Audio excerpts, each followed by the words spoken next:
Good morning. That was a good time to have a midseason review, and the players' individual reviews will be coming out here soon by the end of spring break. And just wanted to give an update. We've had a nice set of games here over the last couple of weeks, so we'll reflect on that. So looking at just a reminder of the game idea, so what we are trying to accomplish. So we'll talk about this and like decisions aligned with what we want to do. And we talk about this. We're building, so we start with the ball in order to create space. We attack to exploit that space. We press to deny space, and we organize as a tight unit to control the space that teams can play in. So a starting point is this. Talked with the girls a lot about how the growth process being that we want to look at the intention, so what they're trying to do, more so than the execution. And so as the season progresses, can we start to then balance that focus? So again, are our players looking to make the right decision that's aligned with how we collectively train and want to play? Execution of that decision, so the technical execution action, we hope that through training and through clarity of what we do, it becomes better. So what it says in there is that just the execution, the end that we see is just the tip of the iceberg. So a player can execute, like complete a pass, but that pass may not be what's best for the team. So helping them understand that just the completion of an action doesn't make it the correct choice. So again, as you're evaluating your child's growth and development, is again, are we making choices that are aligned with what we want to do? And then are we more often executing those choices? Now, measuring growth. So how do we, if we're mid-season, we talk about this at the beginning, we just want to see increased consistency of the correct choice and then executing that choice. So are we putting more and more blocks of those times together? Are we able to control longer pieces of games with a collection of good choices and then good executions? So it's just building on that. And that's all we're going to measure, is that we're continuing to see bigger chunks or more frequency of good choices. Now, that's varied based on the quality of the opposition we play. There's many factors, but again, are we starting to build more and more time of aligning the correct intention with the correct execution of said decision? And that's the important piece. And this goes with the ball and without the ball. So what we'll do is we'll look at some clips from some sets of games. Some of these will be goals, some of these are not, but we're going to start off with our first game in Phoenix.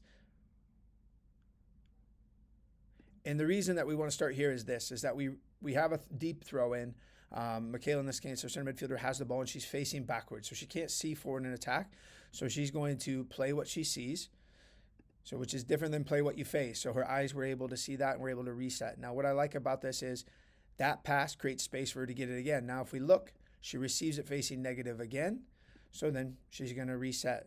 Now, watch how she repositions herself in between two defensive players to get on the ball. Olive's able to find it. She has time and space to face forward. And then as she looks, we're able to have a 2v1 situation with the opposition center mid. She's able to attract that pressure, play off to Clara. Clara's able to drive in. And this is, fits one of Clara's strengths, is that finish from distance. But it comes from accumulation of good choices, because if my eyes see backwards, I reposition myself again. And part of this is you can see her teammates start to open up and create these windows as well. So this is a collective movements that help create some of these spaces. Now we're able to face forward, and we have that 2v1. So a really good moment. The other one will be against Fusion from the tournament as well. Yeah, and the same idea of building from deep. Now, we were able to play a different shape, as I mentioned in some of the emails, and how we handle that. This one has a couple good moments. It is not perfect. We're going to make some executions that aren't smooth, but we're able to switch the point and find space going forward. And this is really what we want. If we look back here, we're looking at all, especially as it was our ball to start and throw in, and it was really tight and there was a lot of people. How do we find that free player who's able to face forward?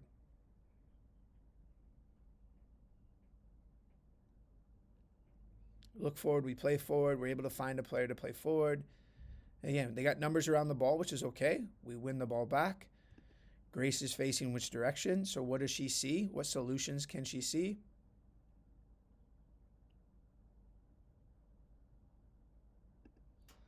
And as we then look to switch again, you can start to see the space on the other side. And the growth for this one, especially on Scarlett and our wide players, is this. Scarlett's got time and space to carry. So right now you would say attack, change the speed, go.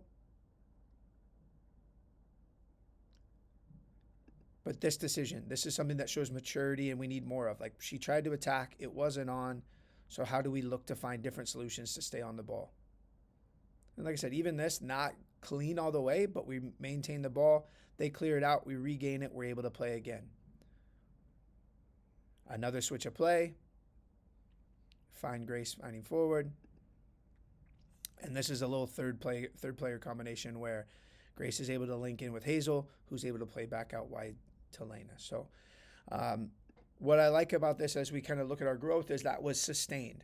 So there was losses of possession. We won the ball back quickly. We moved the ball again to the other side, and it was sustained pressure with the ball, which was good. And again, in a shape that we haven't played a ton as well. Next what we'll look at is the build up to our goal against St. Croix.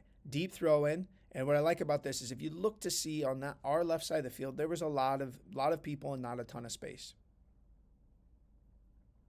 Which again says, how do we find new space? How do we get out of this? Not the clean touch. Liv recovers, and what she sees is the width. So we're able to play wide. Liv continues her run. And here, so when you looked at that model, we talked about building and attacking. When do we know we're attacking? This is a really good example of that moment. So now we have an attacking midfield player facing forward. She is in the space in front of the opposition's back line. And now we're able to accelerate. And what I like about this is our team joins her. We're sprinting, good opening movements by Stella to create a little passing window. She pulls away to make that defender who is trying to deal with Stella and the ball have to choose. And in that moment, Stella creates the advantage, and we're able to drive forward. And again, this leads to the corner that we use to score. But the important thing as we look at, and we've talked a lot about this idea of when do we attack, is this moment here. Liv's on the ball, running forward. We've got that space in front of the back line, numbers flowing forward. This is when we accelerate and attack, and it was a really good moment. The weight of the pass was good. She chose the right window to play through. She chose to play through a different window than the run, which then allows Stella to have that advantage, again, to create that corner. The last couple of clips, we'll look at our most recent game against Tonka, and they won't include the goal because I thought the goal was a really good build-up. We saw that one, but there was a lot of good soccer. So here, we lose the ball. And this is the important thing, is our ability to quickly get numbers back and around. Grace back tackles, help with Michaela. Michaela wins the ball, and her eyes go forward.